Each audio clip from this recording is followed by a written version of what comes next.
بسم الله الرحمن الرحيم. السلام عليكم saaxiibayaal. waa saaxiibadii shaqlan shire.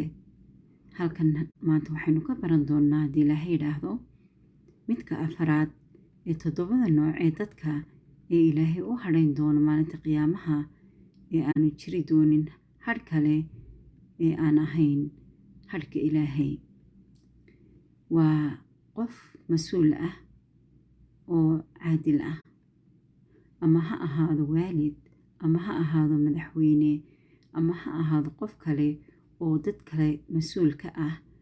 laakiin waxa weeyaan qofkaasi qof dadka mas-uul ah oo laakiin caadil ah, oo xaq u soora, oo waxa uu siinayo cadaalad u sameeya, oo xaqooda siiya, oo si wanaagsan ula dhaqma dadka uu mas-uulka ka yahay.